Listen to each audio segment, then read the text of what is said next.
Sugar man, won't you hurry? 'Cause I'm tired of these scenes. For a blue coin, won't you bring back all those colors to my dreams? Silver magic ships you carry, jumpers, coke, sweet Mary Jane. Sugar man. I got my nickname from this song. When I was in the army, they used to mispronounce Siegerman as Sugarman. And then they just started calling me Sugar, and that became my nickname. It's 40 years since this LP called Cold Fact by Rodriguez was released. And in South Africa, it was a very popular album. It was one of the biggest albums of the day. But the thing was, we didn't know who this guy was. All our other rock stars, we had all the information we needed. But this guy, there was nothing. And then we found out that he had committed suicide. He set himself alight on stage and burned to death in front of the audience. It was the most incredible thing. It wasn't just a suicide, it was probably the most grotesque suicide in rock history.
First time that I remember actually, recognizing him is Mike Theodore called me on the phone one day and said, "I have this artist I want you to come see with me."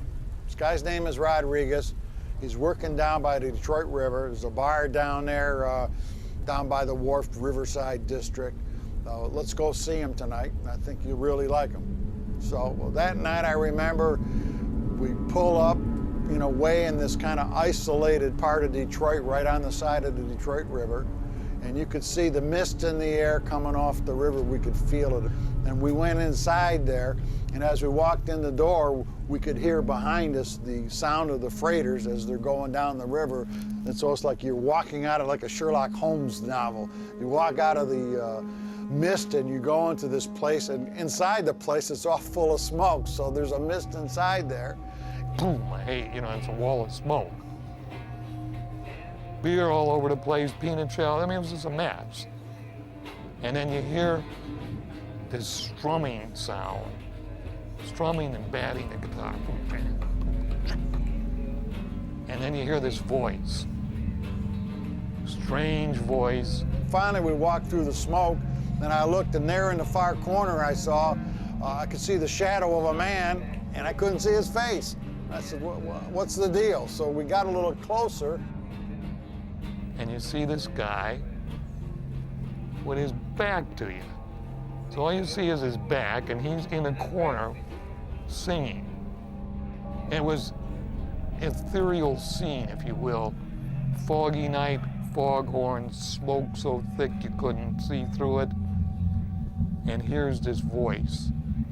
Maybe it forced you to listen to the lyrics because you couldn't see the guy's face. And that's when we talked to him and figured we needed to do an album on him. The only writer that I had heard of that time period was maybe Bob Dylan, that was writing that well.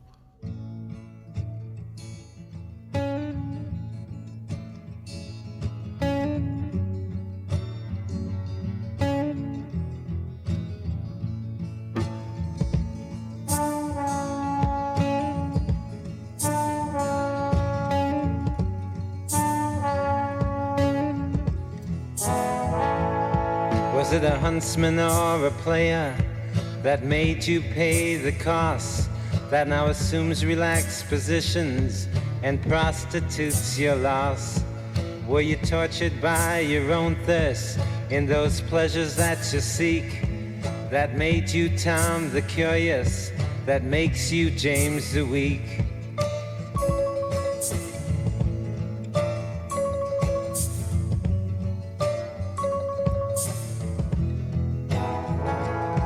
And you claim you got something going, something you call unique. But I seen your self-pity showing as the tears roll down your cheeks. He was this wandering spirit around the city, and sometimes I might catch him in the corner. You know, Detroit's got its share of burned out, desolate areas, and I would occasionally see him far away from the brewery, and I wondered, and it just added to this mythology of him. Like, well, what is he doing? What is he doing? What does he do? I heard he did a little roofing, some construction work. I think that's how he got his money at the time. He just was, you know. And I say this with love, I say this with respect, but I thought he was just just not much more than a kind of a homeless person, you know? He just was a drifter. He was just, I didn't know if he had a home, you know? He'd look like maybe he'd go from shelter to shelter or something.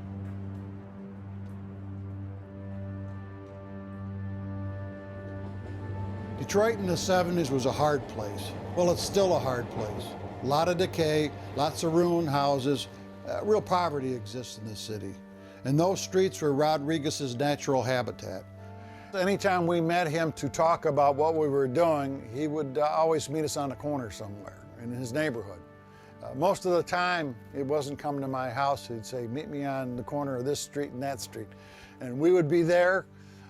Mike and I would get out of our cars and park our cars, and we'd be standing on the corner, and then we'd look around and he'd be there all of a sudden. He'd just show up. We thought he was like the inner city poet, you know, putting his poems to music of what he saw, and it was definitely a very gritty look at what he saw in the streets of Detroit, what he saw in his neighborhood, who was walking around the streets, and the way he presented it in his song, I thought was very, very interesting. We were working at Terrace from a recording studio. When he opened up and sang, you went, whoa, this guy's got it. Rodriguez, at that time, had all the machinery in place. Big names, big money behind it. Circumstances were right. Why didn't it make it? That's the big question that today still haunts me. Did he get enough promotion? Did he do enough performances? Was he too political? Was there this, or was there that? Should it have been green instead of orange? Should it have been a violin instead of an oboe? On and on you could go. But the end of the day is, if you listen to the stuff now, you'd say, I don't understand it. He's right on. I only heard him play once, and One of the songs that he had on his album, it was called The Sugar Man. Was it Sugar Man? Is that the name of the song? I knew that guy, the Sugar Man, and his name was Volkswagen Frank. And he lived right around the corner and used to go over to Volkswagen Frank's. You could go in and get a little sugar, if you know what I mean. Sugar man, won't you hurry? 'Cause I'm tired of these scenes. For a blue coin, won't you bring back all those colors to my dreams? Silver magic ships you carry, jumpers, Coke, sweet Mary Jane. Sugar man, met a false friend on a lonely, dusty road. Lost my heart when I found Got some photos here that I'd like to show you that I've kept since my days in England with Rodriguez. Let me see. Possibly it's in this book. I don't know where. And these are all my photos from when I was acting. That's me, and that's Jimmy Dean. That was in 1955. Hang on, I think I found them. I think they're in here. Yeah, here they are. Wow, good Lord, here they are. You know, I haven't seen these pictures in almost 35 years. He's my most memorable artist. You know, I've produced a lot of great ones, but he's my most memorable. It's not just a talent. He's like a wise man, a prophet. He's way beyond just being a musical artist. And he probably could have done fantastically well if he had continued. When I met him, they said, Rodriguez, this is Steve Rowland. He really likes your album. And Rodriguez said to me, well, did you like Colfax? I said, man, I thought it was absolutely brilliant. Absolutely brilliant. I can't believe that this album didn't do anything. It's just a fantastic album. So he played me what his next album was. In those days, he had cassettes. He had demos of this next album. He was going to call Coming From Reality. And I said, wow, man, this has got to be a smash. These are great songs. Little bit different from the others. I said, but great songs. I said, and a couple of them were so sad. You know, there's one in there that's absolutely a killer. It's one of the saddest songs that, I'm laughing, but it's one of the saddest songs that I've ever heard. And it's a very simple song. Hang on, I want to play this. Hang on. Okay, listen to these words.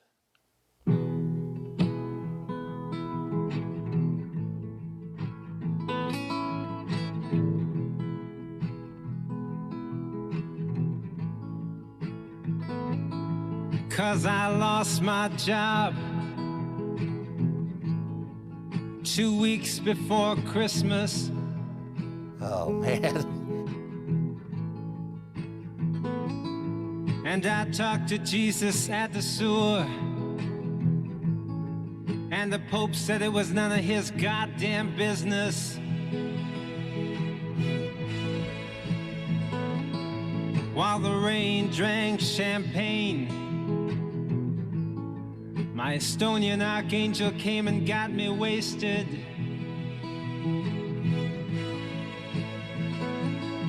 Cause the sweetest kiss I ever got is the one I've never tasted.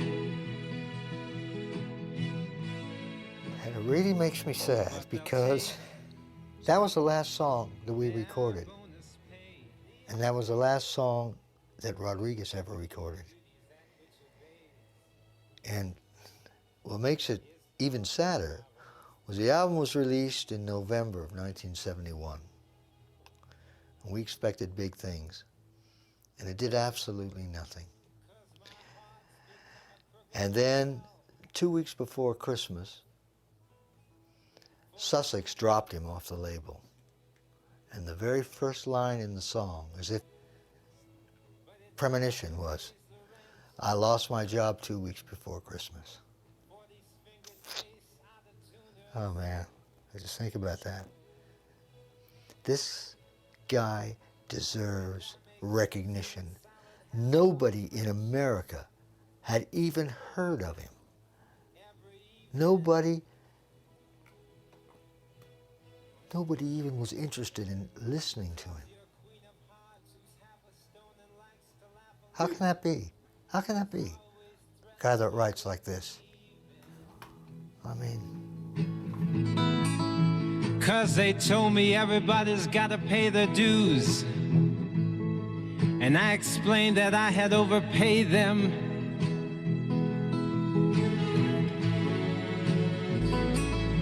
'Cause the smell of her perfume echoes in my head still.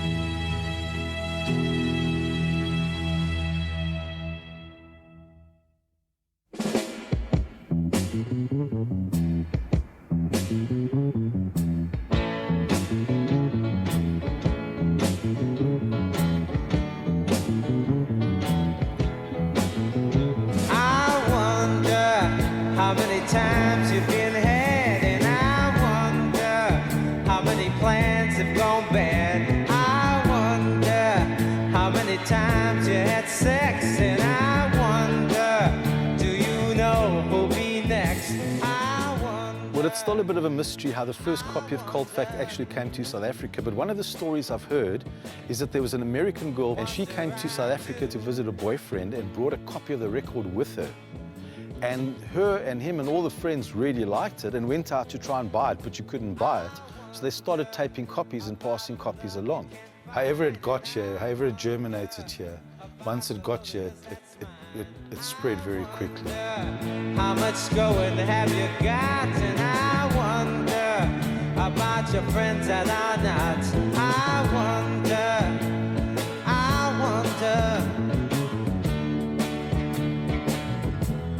Wonder I do. I remember I was in high school and we heard the song I Wonder, how many times you've had sex. At that time South Africa was very conservative. It was the height of apartheid. And there wasn't television here. That's how conservative it was, because television was communist. It was really, you won't believe. Everything was restricted, everything was censored, everything was... And here's this guy singing this song. Who's that? So that's Rodriguez. And he became something of a rebel sort of icon. But the strange thing was that we all bought his records. Everybody I knew had his records. I Wonder. And that was the big song that everybody was singing, and we all bought a record. And there he was on the cover, and sort of a hippie with shades. But nobody knew anything about him. He was a mystery.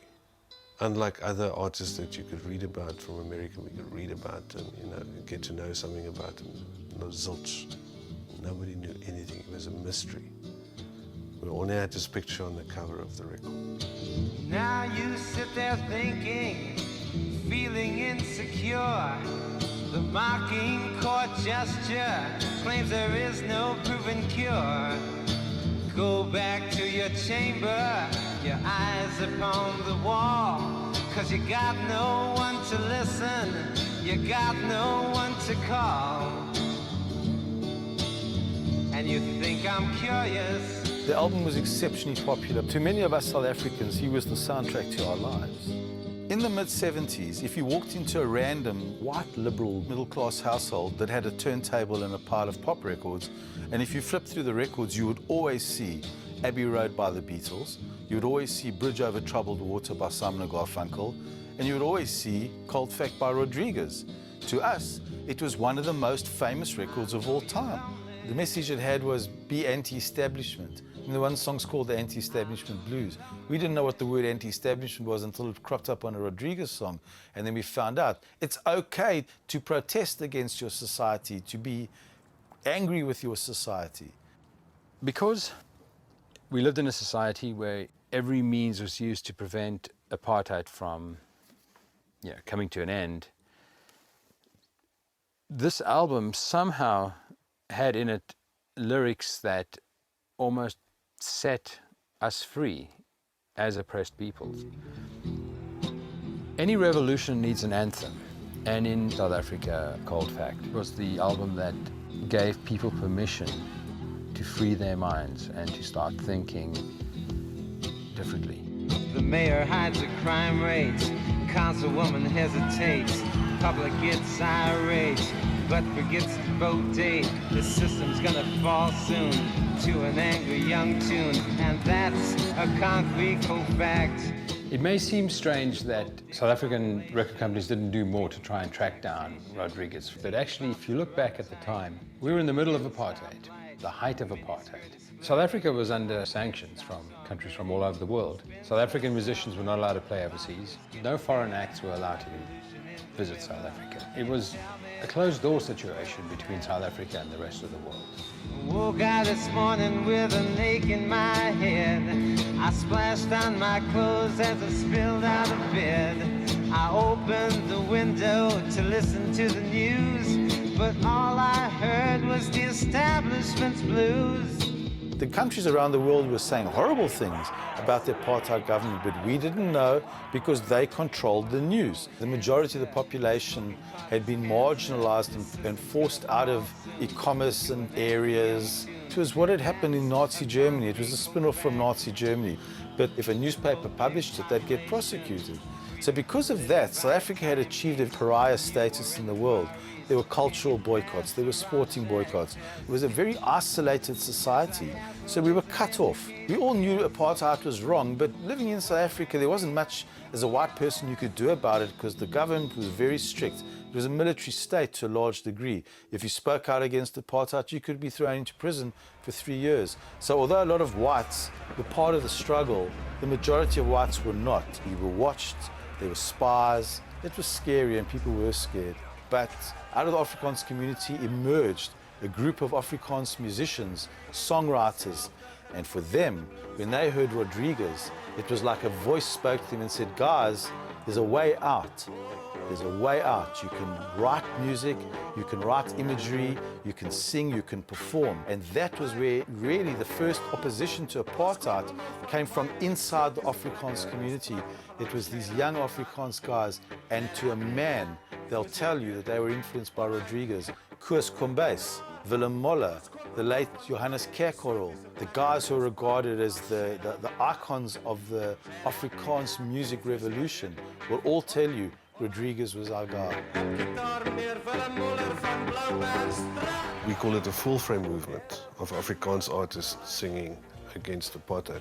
All of us listened to Rodriguez at some point, all of us. It had an enormous impact. It made you just think that there's another way.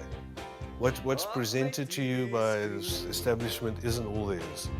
Set it off, set it off, set it off, set it off, set it off, set it off, set it off, set it off. The biggest hit was a song called Set It Off, which was when P.W. Botha was the president then, the real bad guy. When he came on TV, he used to talk like that. And this song said, switch it off, just switch off the TV.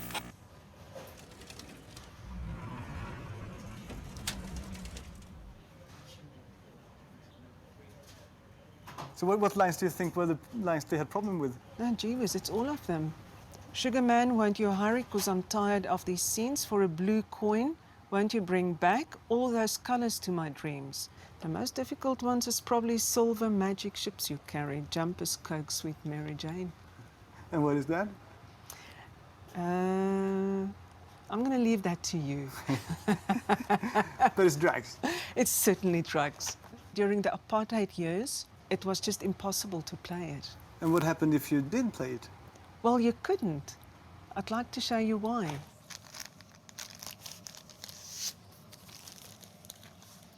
Right, here we have the album, the vinyl. At the back of the sleeve, you see a sticker that says avoid.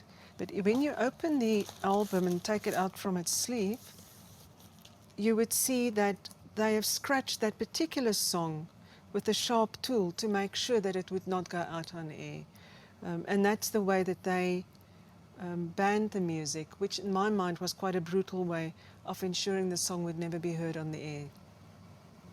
Most of those tracks were on the banned list at SABC, and they ran the broadcast industry completely. There weren't any independent radio stations or TV stations. Obviously, when that word got out, it just made the record more desirable. You know, it's like having something banned. You're 16, 17 years old, and you've got something that's banned. It was absolutely perfect.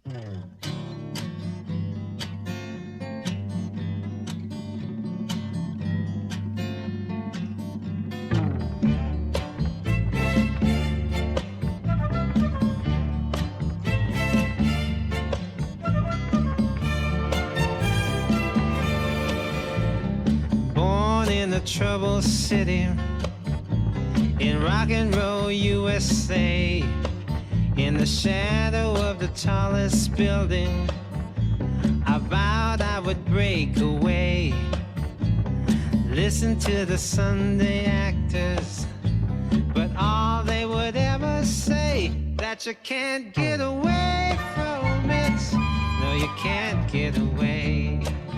Well, Cold Fact was just one of the albums we had in our collections, and for 10, 20 years it was just a record we listened to and enjoyed. But then a pivotal event happened that changed everything for me.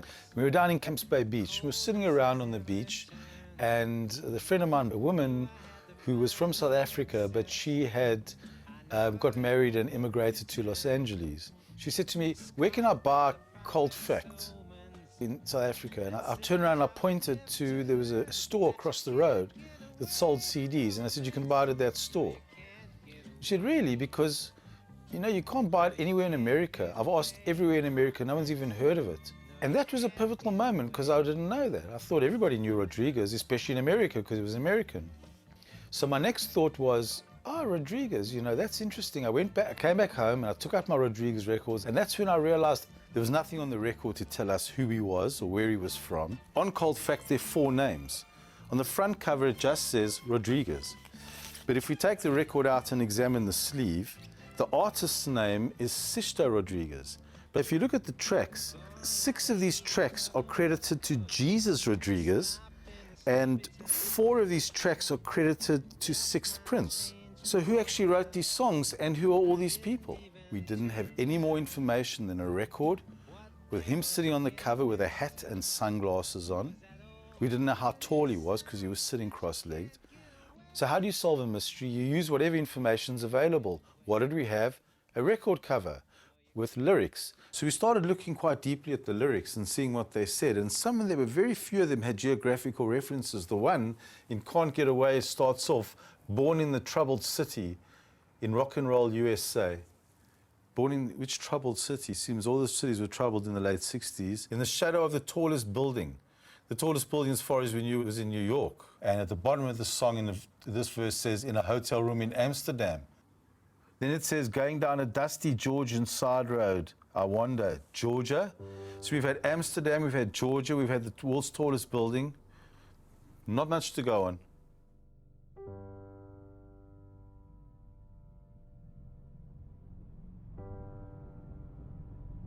Well, what I heard, and the story differs a lot, and a lot of people have different versions of the story, but what I heard, he hadn't played a concert in a very long time, and a promoter got him to play a concert, and you know, he was hoping this was going to be a great show. Of course, the show didn't work out that way. It started out, the sound wasn't good, the venue wasn't good, a lot of the factors surrounding the show wasn't good, and as the show went on and on, it started going downhill from there. People started ridiculing him, people started whistling, or you know, making mention of the fact that you know, the show wasn't going as planned. And it got to a point where just very quietly, very gently, he just sang his last song. "Thanks for your time, you can thank me for mine." And after that said, "Forget it." And he reached down and pulled up a gun and pulled the trigger. And that was the dramatic, very dramatic ending to what was actually a non-career.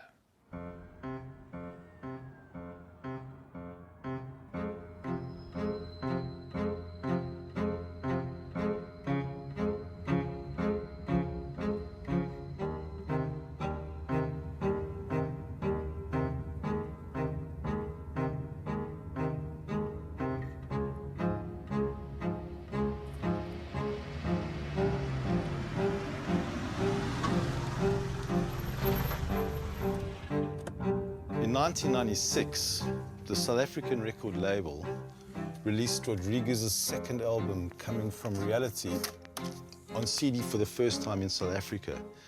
And because they thought I knew a lot about him, they asked if I wanted to co-write the liner notes for the booklet, which I did. And I'll read some of it to you. They start off by saying, if ever there is an air of intrigue and mystery around a pop artist, it is around the artist known as Rodriguez.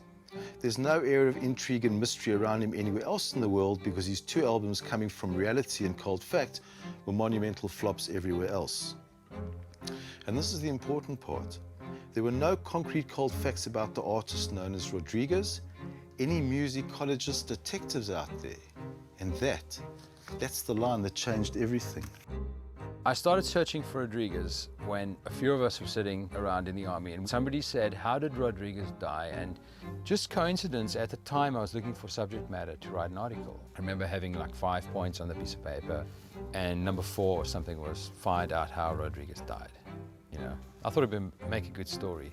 So that was in the back of my mind for many years. And then many years later, I came across this re-release of Coming From Reality, and inside the liner notes said, there were no concrete cold facts about the artist known as Rodriguez. Any musicologist detectives out there was the question, and I think that to me was like an invitation. I thought, well, maybe it's me. The first way I tried to find him was to just follow the money. Normally you follow the money, that's how you get to the bottom of anything. But where do dead men's money go? I was astounded that no one knew anything about him. I guess it was reminiscent of how bad the music industry was. I mean, they're renowned for ripping people off. And it is one thing if they'd said to me, oh yeah, we send the money to X place or Y or whatever, but they just kept on being very vague. And in fact, when I put some pressure on somebody, I did get an address and I called, and I can't remember if I spoke to someone or left a message, but when I called the next day, the number had been changed. And that to me was, I mean, that's a gift for anyone who wants to be a detective, is an obstacle, because an obstacle is an inspiration. If you just find things easily, they're not inspiring. And this was a great obstacle that somebody had changed their number. I mean, I just smelt a dirty money story somewhere there. So if you compare to other artists, how big was it actually? Every month it just sold. And every party you went to and every place you went to, you'd hear that album at least once. I don't think I could even think of how many albums he sold here, because it's a long period of time. What could be probable?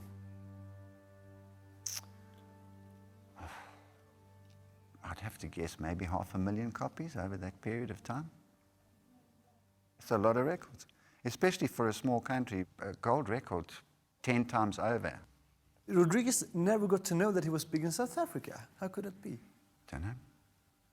I mean, everything would have been... I find that strange. I have no idea. But you must have sent royalties somewhere. Of course we sent royalties. We sent royalties to A&M Records. I remember the label. It was A&M Sussex, whether they had a partnership or whatever they had, I don't, you know. So my suggestion is if you can find out whoever the person was who owned Sussex Records, then you will find out what happened to the money. Because it's weird, isn't it? It's very strange. Very strange. How popular was the album? Was he as famous as, you know, the Rolling Stones and the Doors? Was it? Oh, it was much bigger than Rolling Stones. Absolutely, in the time, yeah. When you released Ricky, did you try to contact him? No, not at all. You know, because at the time, the legend was, there was an artist. This was like Jimi Hendrix. With Jimi Hendrix catalog, so you're going to understand, if you just got Jimi Hendrix and you got the license for this territory, You're obviously not going to go try to get hold of Jimi Hendrix because he's dead. But who did you pay royalties to? To Sussex Music. To Clarence? Yes. Well, to Sussex Music, which is his company, yeah.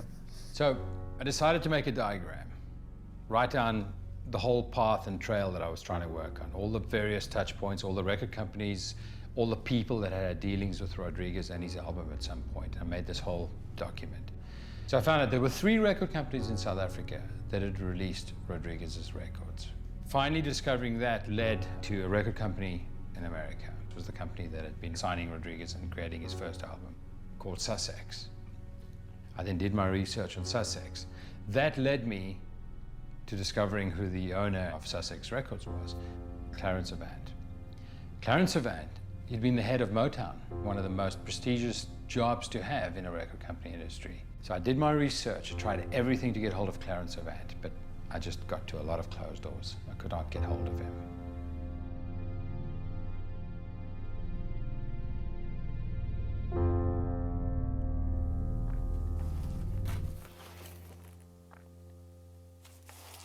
I don't know if you've ever seen this picture. That's him. That's Rodriguez. I don't know when this was made. I have absolutely no idea. That's 1970, I think. Yeah. This is my man. Man, don't get me emotional again. Shit. You made me emotional. Well, I ain't getting emotional no more, but you're sitting here talking to you, man. If I had to name 10 artists that I've ever been involved with, Rodriguez would be in the top 5. Simple as that. There's nothing I've ever heard anything like him. People say, well, Bob Dylan, this. No. Bob Dylan was mild to this guy. Did it make any money? We judge singing here in America. If you say, was it the top 100? Was it number, to get on the charts as number 12? There was a lot of radio play? The answer is no, man. Nobody didn't. Rodriguez? You know, that name didn't register. Although he looked like he was a white guy, but again, still Rodriguez. Everybody knew Rodriguez. That's a Spanish name, a Latin name. Latin music was not happening then. How many records do you think he sold in America? In America, 6. Maybe my wife bought them, maybe my daughter, boy, she couldn't buy them. Maybe Neil Bull got one, maybe Dennis and Mike. Look, man, you know, it didn't sell here. And there was some excitement about him. A couple of agents heard him and wanted to bring him to California. And you know, when he came to California, he was nervous and he turned his back to the audience and everybody said, well, what the hell is this? But the thing is that the guy sold hundreds of thousands of records in another country. Well, I'm going to South Africa to try to chase somebody selling records? Shit, no, man. But did you know that he was big in South Africa? Rodriguez, young man, never happened insofar as I'm concerned, period. But if I'm really going to try to track down the money, how should I do? Well, is that important, the money? Or which is important? Rodriguez's story, or you worrying about the money? If only, how many people in South Africa? 40 million, 40,000, 40 million people? How many people? 40 million people lives in South Africa. Well, I mean, so they've been freed for how long? 3 hours? So what the fuck's that supposed to mean? You told me at lunch they scratched records because they wouldn't let them live. So underground movement, how big was it? How big was it? He sold 500,000 records in South Africa. Well, so he sold 500,000 records, so what? I don't know who you sold them to. How many distributors did you have? I have no idea. There are 3 record labels. I spoke to all the record label bosses in South Africa who has released his records. It was... Go back to him and tell him to send me an account. You think if somebody's going to worry about a 1970 contract? If you do, you're out of your goddamn mind. Buddha Records out of business. I'm out of business. So you think they give a shit about that? I know I wouldn't. I'd been looking for information about Rodriguez for a long time. I'd even set up a webpage called The Great Rodriguez Hunt in the hope that someone out there in cyberspace would post a message on the forum giving us any information about Rodriguez. But there was nothing. At that stage, I met Craig, who was the musicologist detective who had read my liner notes, and who was also searching for Rodriguez, and he flew down to Cape Town, and we met in a coffee shop, and we exchanged all the information we had. But unfortunately, we had very little. And at that stage, I remember we felt it was probably best that we just stopped. So basically, I was lost. I'd come to a dead end. I couldn't find him. I didn't know where to look anymore. I'd even visited the places that he sang about. I'd been to London, nothing. Been to Amsterdam, he sings about Amsterdam, nothing. And one day, I'd basically given up. I thought, well, this is it. And one day, just by accident, I was listening to the album in the car, and I heard the song Inner City Blues. Great song, and the line came up, I met a girl in Dearborn, early 6 o'clock this morning, a cold fact. And I thought, hang on a minute, I'd never checked out Dearborn. I didn't even know if it was a city, but then I thought, actually, that sounds like a town or a city. And I thought, hang on, let me check it out in an atlas. So I went through to my old atlas and pulled it out. I thought, let me see what I could find here. Let me see if I could find Dearborn. And then I found it. Dearborn, Wayne, Michigan, F7.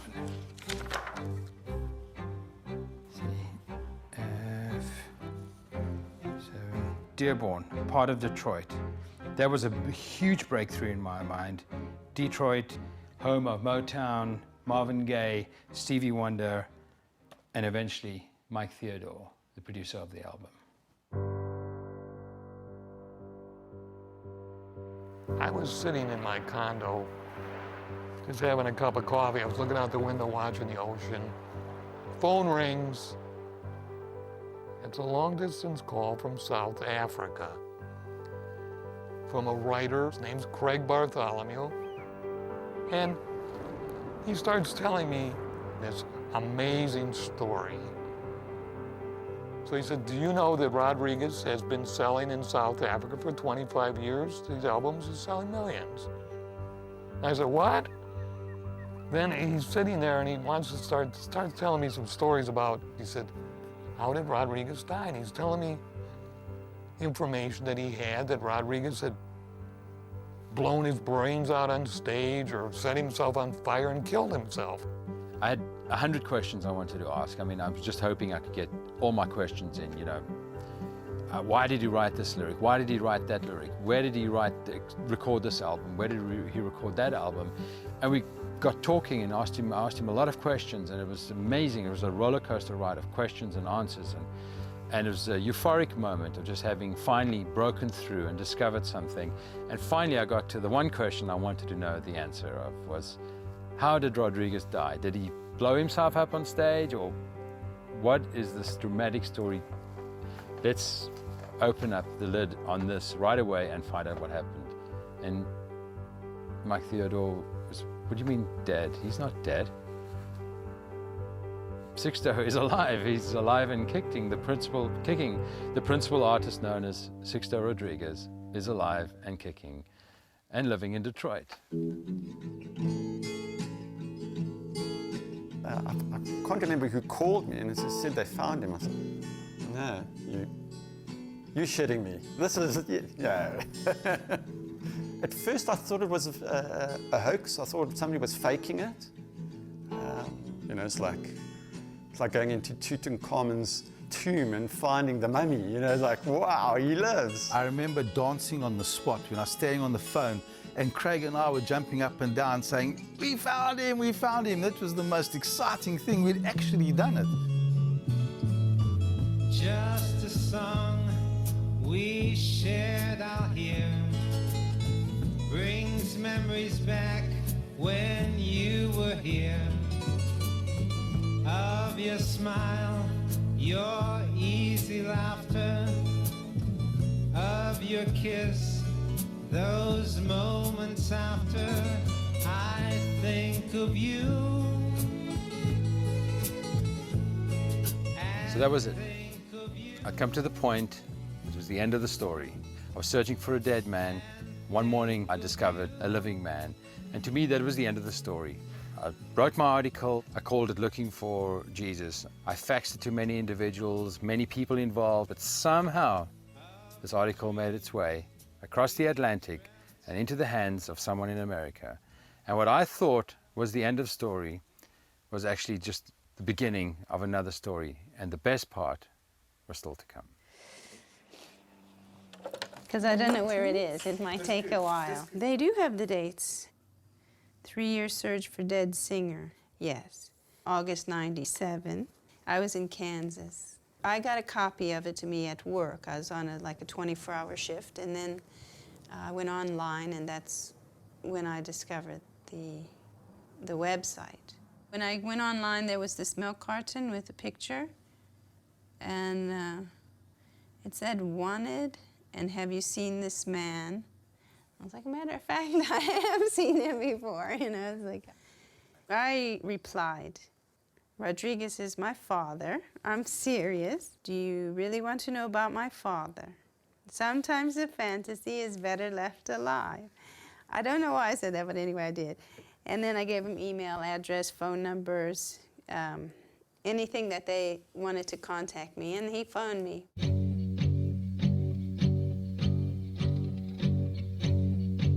Well, we'd found out that Rodriguez was alive. I'd spoken to Craig, and I came to work, and Alex McCrindle, who was the guy I worked on the website with, said, "You're not going to believe what's on the website." And on the website was a forum where people could post messages. And there was a message that said, "My name's Eva, I'm Rodriguez's daughter." She'd left a phone number, and she said, "I'd like to speak to someone in connection with this." So that night, I phoned her. I said, "Hi, I'm Sugar." She said, "I'm Eva." And we had the most amazing conversation. She explained to me who her father was, what he had done, where he had been. She asked me who I was, and I explained why my name was Sugar and how I was involved with the website. And then at the end, I said to her, "This has been the most amazing thing for me.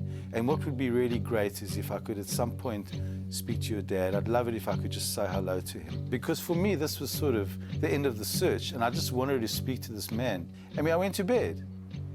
And 1 o'clock in the morning that night, the phone rang. And my wife answered it because it was her side of the bed. And I remember she picked up the phone, and her face, she changed. She had this look of awe. She said, "It's him." And I was in shock. I'd been sleeping, and I ran into the other room, into my study, and I picked up the phone, and she put hers down, and I said, "Hello?" And a voice said, "Hello, is that Sugar?" And I knew. I just knew, because I knew that voice. I'd heard that voice so many times on the records. I knew it was him. I was talking to Rodriguez. That for me was one of the greatest moments of my life.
Whenever you're ready. Okay. And is this all right? Should I be doing something though? Should I have a glass of water or something? Is that right? Do you want? Yeah, I like that. Yeah, this is I'm supposed to be comfortable.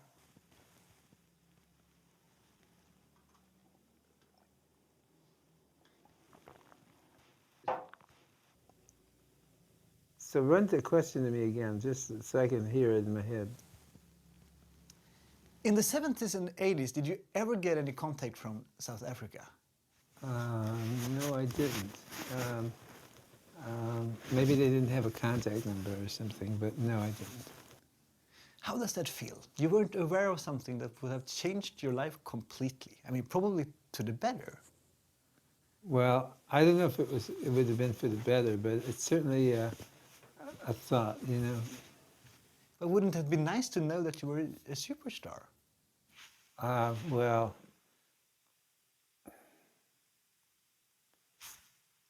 I don't know what to respond to that. After coming from reality, did you want to continue making albums? I would like to continue, but nothing beats reality, so yeah, pretty much went back to work. What did you do? Well, I do hired labor. I demolition, renovation of buildings, of homes, you know. Restoration of, yeah. Did you enjoy that? I do. It keeps the blood circulating, keeps you fit, yeah. But it's quite far away from music. Yeah, quite a bit, quite a different contrast, yeah. Did you continue making music on your own? I do, I play guitar, I love playing guitar, but I do love to listen. I like to go see the shows and things. But I do get about.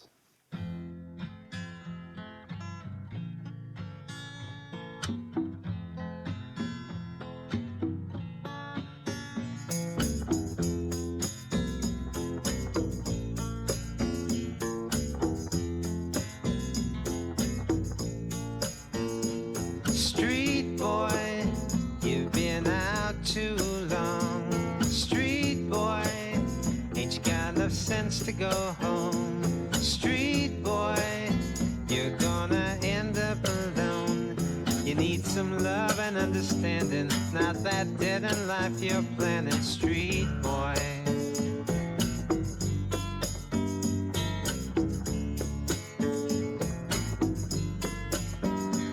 You go home, but you can't stay, because something's always pulling you away. Your fast hellos and quick goodbyes. You're just a street boy with the street lights in your eyes. You better get yourself together, look for something better. He never said anything about being disappointed. He would just move on to continue to survive, because you can't just give up. What did you do instead? He read a lot. He was involved in politics. He was involved in the community. He would attend protests and rallies if those were causes that he believed in. He would take us along. He was always a proponent of working for the people that maybe didn't always have a voice or didn't have a chance to speak up, the working class, the working poor. He had a lot of experience in that area. He approached the work from a different place than most people do. He took it very, very seriously, sort of like a sacrament, you know. He was going to do this dirty, dirty work for 8 or 10 hours, okay? But he was dressed in a tuxedo. He had this kind of magical quality that all genuine poets and artists have, to elevate things, to get above the mundane, the prosaic, all the bullshit, all the mediocrity that's everywhere. The artist is the pioneer. Even his musical hopes were dashed. The spirit remained, and he just had to keep finding a place, refining the process of how to apply himself. He knew that there was something more. It was in the early 80s. He wanted to do something righteous, make a difference. So lo and behold, he told me that he was going to run for mayor. And I thought, well, God bless you, Rodriguez. You know, if you can become mayor of Detroit, then anything is possible. Met a girl from Dearborn early 6 o'clock this morning, Colfax.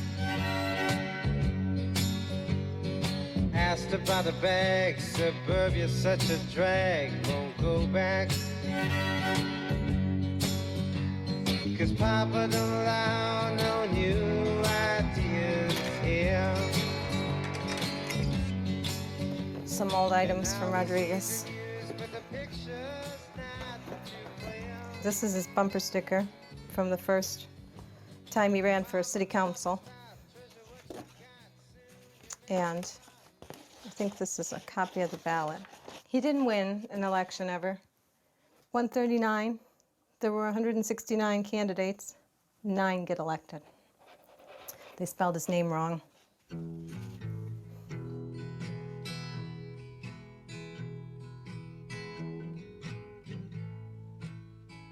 My relatives are, my mother's side of the family are European and Native American, and my father's family is Mexican. My grandfather came from Mexico. The Mexican came to Detroit to work in the auto factories. So we were working class people, blue collar workers, hard labor. We lived in 26 different homes, and some houses didn't have bedrooms, some houses, you know, didn't have bathrooms, and they weren't homes. They were just places that we lived. But just because people are poor or have little doesn't mean that you know, their dreams aren't big and their soul isn't rich, you know, and a lot of, you know, that's where the classes and the prejudice come from, is that there is a difference between you and me, and there's a difference between them and us. I've played every kind of gig there is to play now. I've played faggot bars, hooker bars, motorcycle funerals, in opera houses, concert halls, halfway houses.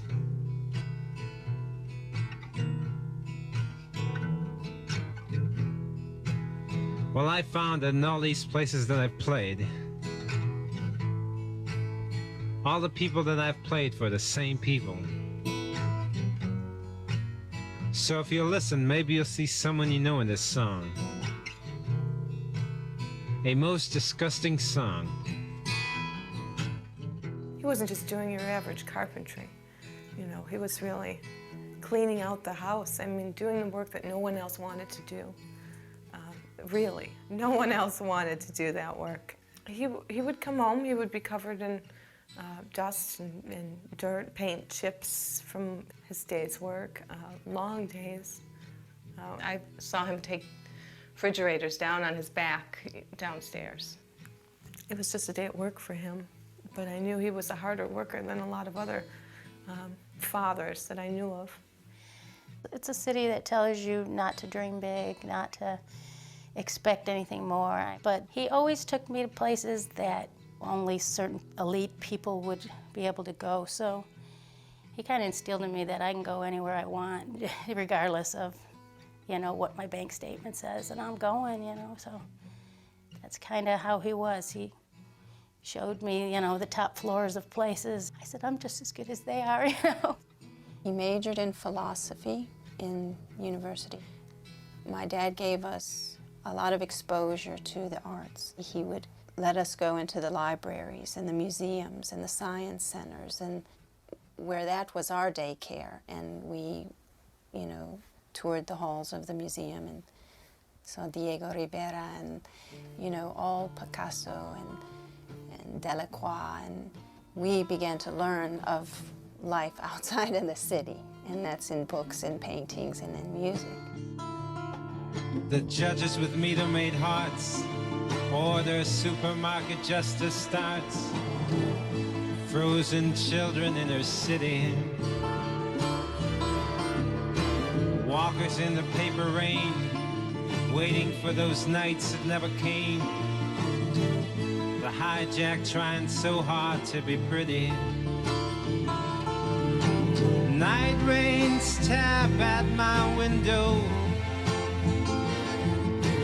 winds of my thoughts passing by. She laughed when I tried to tell her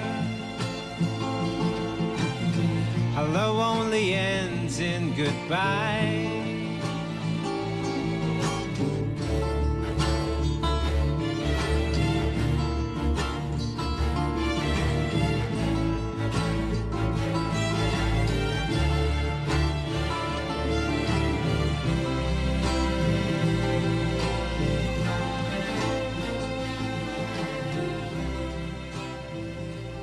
Well, I started playing when I was 16, and the thing is, it was a family guitar.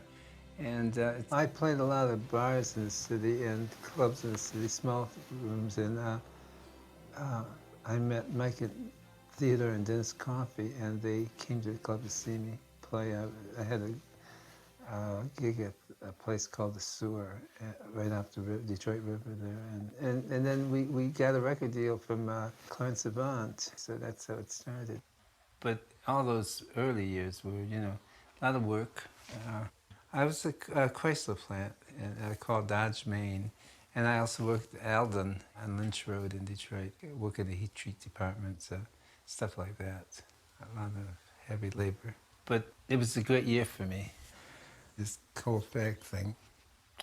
You know, I had achieved what I was trying to do, is get a product, you know, and it was going very well, I thought, you know. How did it feel? It was a great feeling of accomplishment, you know, it's actualization. Did you believe that it was a good album? I did my best with it. The reviews were good on it, and yeah, I thought that was good, yeah. I'm not the one to ask that, though. Ask the question too, you know. But you go ahead, yeah. Were you surprised that it didn't sell? Was I surprised? It's a music business, so there's no guarantees, you know.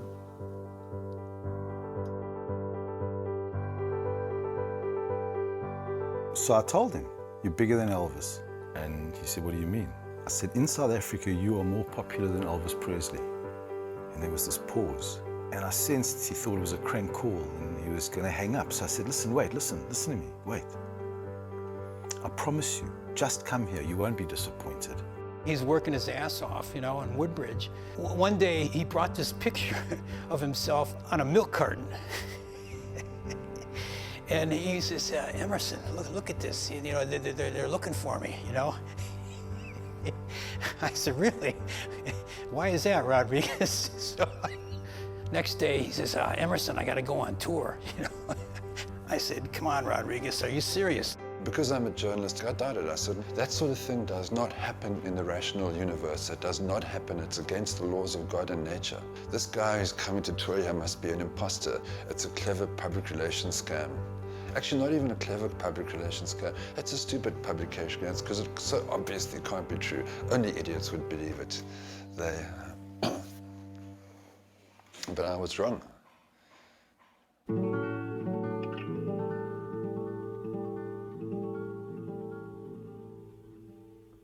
We were always anxious, of course, to get off the plane. That was a long flight. But we got off the plane and we put our bags on our backs, and, you know, they were heavy, and we just kept moving, you know, towards the airport. And suddenly, two limousines pulled up, and we were sure that they weren't for us. But, you know, we were like kind of walking around them, like, oh, we better get out of these people's way, because they're important people in limos. But they were for us.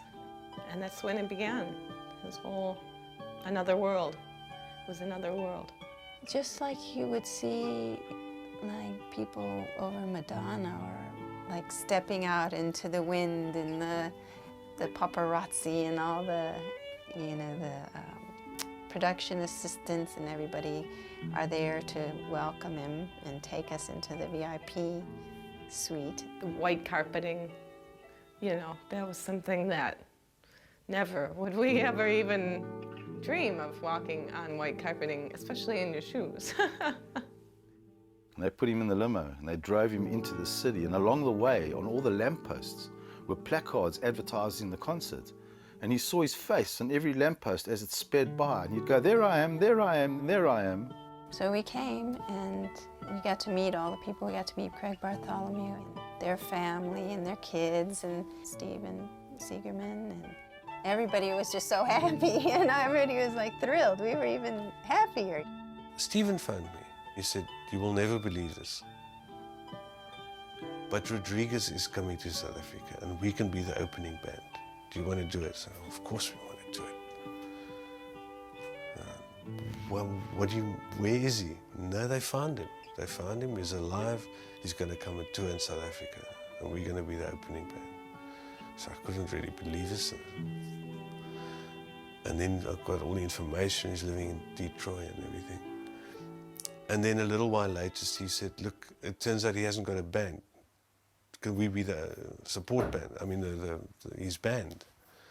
I remember even then, we were sort of, is this really going to be Rodriguez? We'll only know if he can actually sing these songs. I mean, we don't know. What if it's just some guy? It was just like one day we heard about it, and the next day we were there trying to believe our eyes, you know, thinking it was just all very shocking. I don't know, he took to it really easy, you know what I mean? He just walked in there and did his thing, and I was amazed, you know, that he did so well. But he's not all head in the clouds kind of guy. He's so a little bit too much grounded. He didn't take advantage of all the amenities and stuff. He didn't sleep in the big double king-size bed. He kind of curled up on the love seat, and I found him there, and yeah, he just didn't think somebody should have to make another bed because he messed it up. There was a time where I stayed in the house we were at, and everyone else had gone out. The phone rang, and it kept ringing, so I decided to answer it. And it was a reporter looking to speak with Rodriguez and set up time for an interview. And then before she hung up, after I told her to call back later to talk to someone because I couldn't help her, she told me that she wanted to know between she and I if it was the real Rodriguez. Yeah. You come in on the bass and I'm singing first. We were rehearsing with a CD of the songs that we got in the studio here in Cape Town on the day that he came from the airport when he arrived. And we were actually in the middle of a song when he walked in and just took over the microphone and finished the song. We switched off the CD player and it was like completely seamless. Completely seamless. Then we knew, okay, this is the guy. Because I think we all knew this is going to be something really special.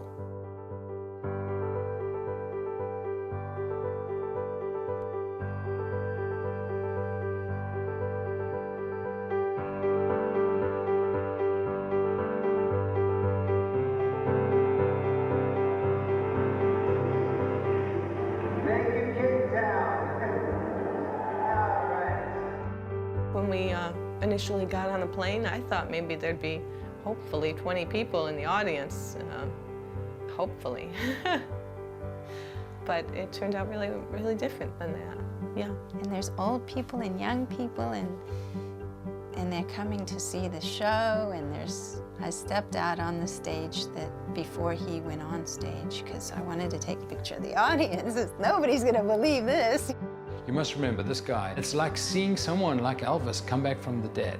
People in the audience still don't believe it. They're standing there, they're at the concert, they've paid their money, they still don't believe that Rodriguez is actually going to walk on that stage.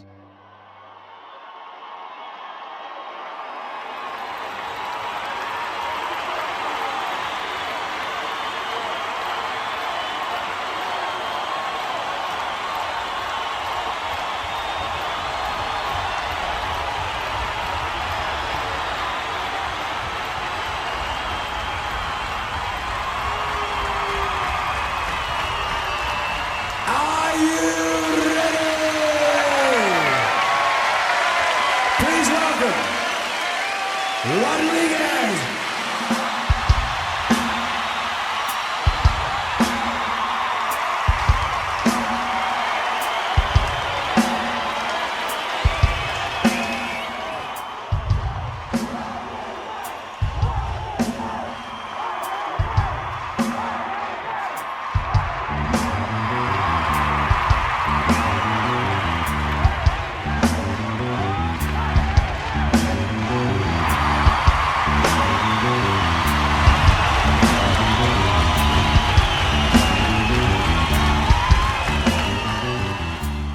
It was almost as if he didn't even have to play. They were just happy to see him. So for a time, I think, they wanted to meet. It was a reunion. It was something completely different. It was for everybody there, I'm sure, the most exciting concert they'd ever been to because it was unique. We'd never seen Rodriguez. And then all you heard was the bass player just playing do-do-do-do-do-do-do-do. And Rodriguez wandered out to the front of the stage and the bass player actually just stopped playing. And it took a while. There was about 5 or 10 minutes of just people screaming at him.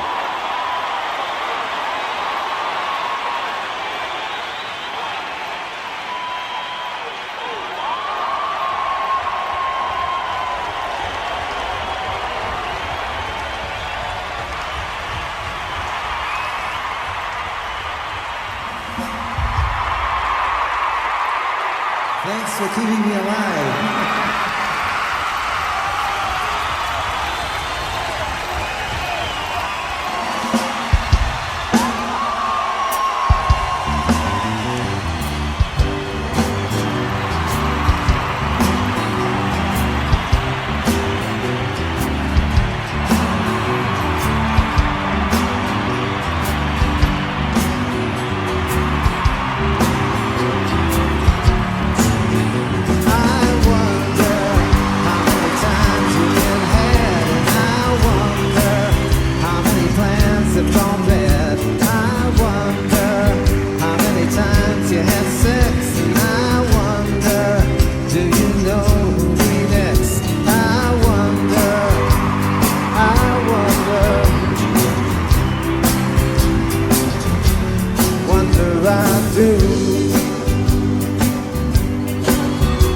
I think to go from being the outcast to being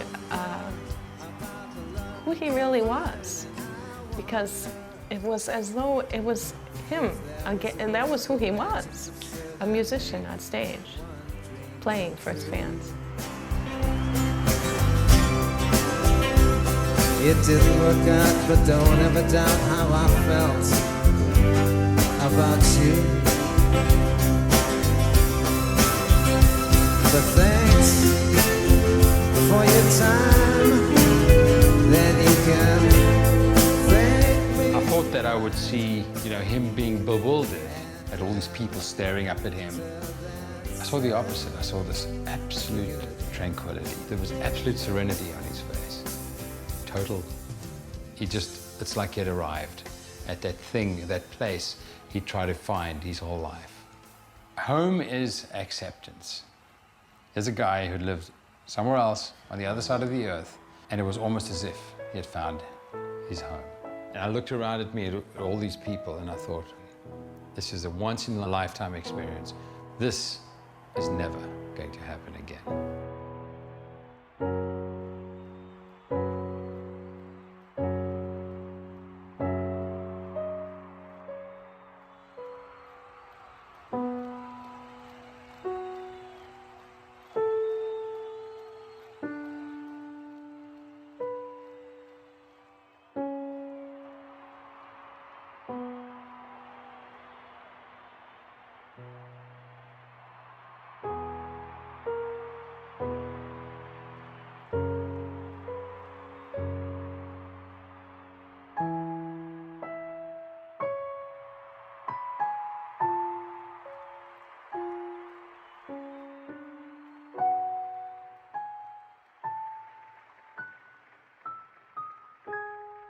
Well, isn't this all our great your dreams of yourself, the higher forms of yourself, is that one day you will be recognized and that your talents and everything that will suddenly become visible to the world. I mean, most of us die without coming anywhere close to that sort of magic. I tried to get him to talk about that when I interviewed him about how strange it was, and I got absolutely nothing back. Absolutely nothing back. And I couldn't tell whether he was just like sort of cripplingly shy, or whether it was I was asking the wrong questions, or there's a language barrier, or whatever. And maybe that was okay as well, because he preserved his mystery. I walked away from that interview saying, this is all too strange to be true. It remains too strange to be true. These are the days of miracles and wonder.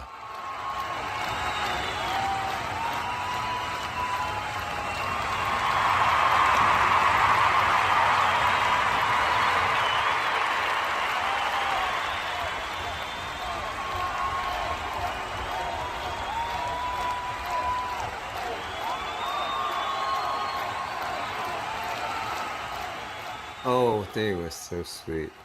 I didn't believe it. And I still don't, but the thing is, so when I went on stage, 5,000 seats.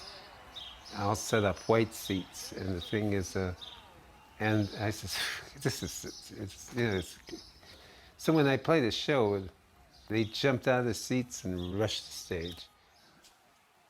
South Africa made me feel like more than a prince.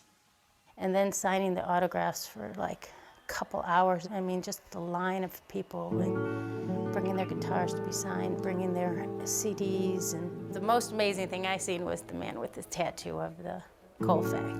He was a Rodriguez impersonator. That just stoked my fire. I was like, man, that is just too crazy. I have with me presented to Rodriguez for sale of the album called Fact.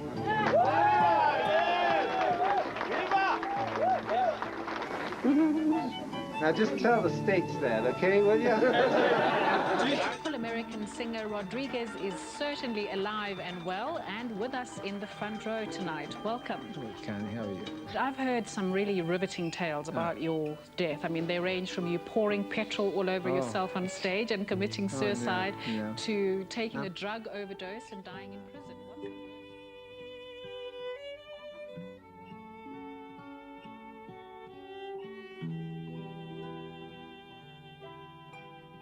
Yeah, it was a beautiful, beautiful dream, and then you gotta go back.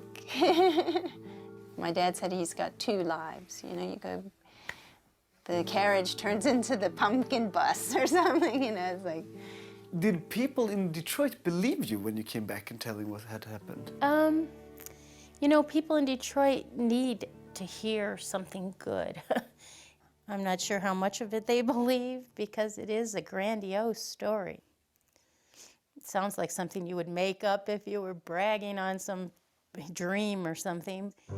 He was really quite famous.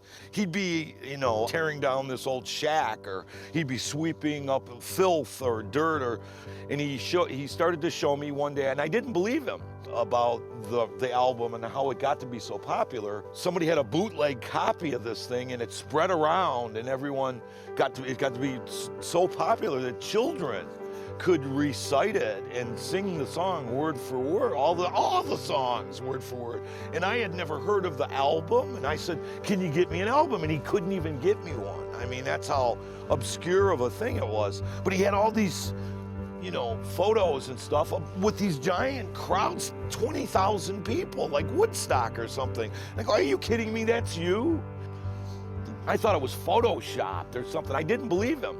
But he had all these giant crowds, and he was quite content to just go and sweep up people's lawns or clean up and do manual labor. He stayed. He lives a very, very, very modest life. Definitely. There's definitely no excess. And he definitely still works hard in order to make ends meet. And there's no glamour to his life in that sense. But he must be a rich man today. No. Rich in a lot of things, but perhaps not material things. I guess it just never got to that. But he sold hundreds of thousands of records in South Africa. Well, yes. Well, I believe there's a great deal of perhaps bootlegging and piracy, such like that. Perhaps other people are rich.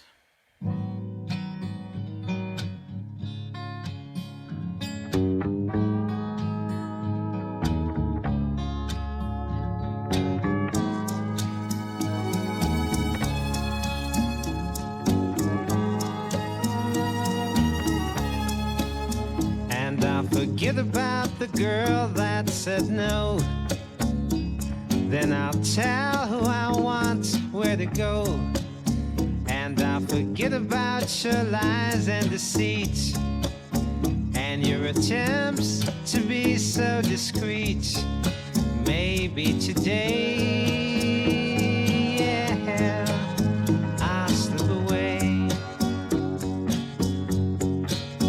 And you can keep your symbols of success. Then I'll pursue my own happiness. And you can keep your clocks and routine. You know, when I think about that night when I spoke to Eva on the telephone, we could not have imagined how much our lives were going to change after that phone call. Eva came on tour with Rodriguez, and the organizers arranged a chaperone bodyguard to drive them around. And they fell in love, and they have a child. So Rodriguez has a South African grandson and a South African grandchild. For me, I used to be a jeweler in Johannesburg. I now live in Cape Town and have a music store. Things changed so much for us, but except for one person, and that's Rodriguez. For him, nothing has changed. The life that he was living is still the life that he's living now. What he's demonstrated very clearly is that you have a choice. He took all that torment, all that agony, all that confusion and pain, and he transformed it into something beautiful. He's like the silkworm, you know. You take this raw material and you transform it, and you come out with something that wasn't there before. Something beautiful, something perhaps transcendent, something perhaps eternal. Insofar as he does that, I think he's representative of the human spirit, of what's possible, that you have a choice. And this has been my choice, to give you Sugar Man. Now, have you done that? Ask yourself. Was it a huntsman or a player that made you pay the cost, that now assumes relaxed positions and prostitutes your loss? Were you tortured by your own thirst in those pleasures that you seek, that made you Tom the Curious, that makes you James the Weak?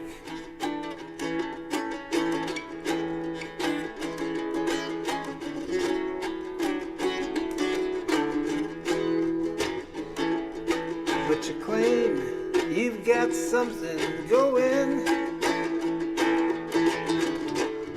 something you call unique.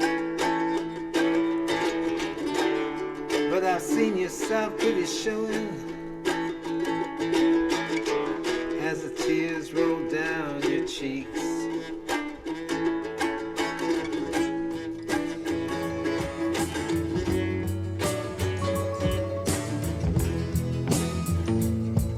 Soon you know I'll leave you, and I'll never look behind, 'cause I was born for the purpose that crucifies your mind. So convince your mirror, as you've always done before, giving substance to shadows, giving substance evermore.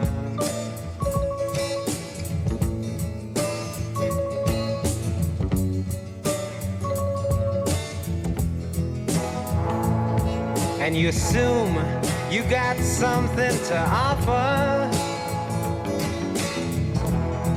secret shiny in you. But how much of you is repetition that you didn't whisper to him too?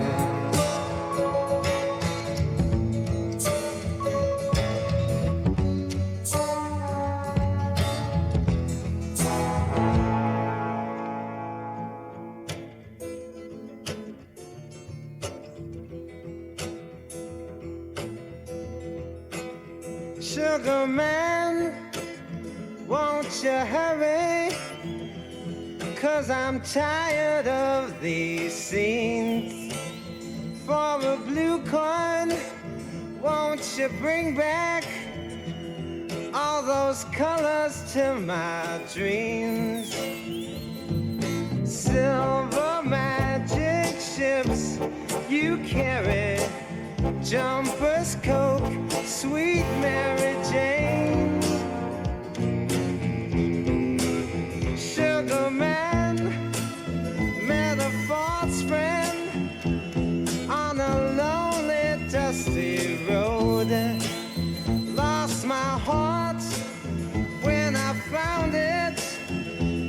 It had turned to dead black coal.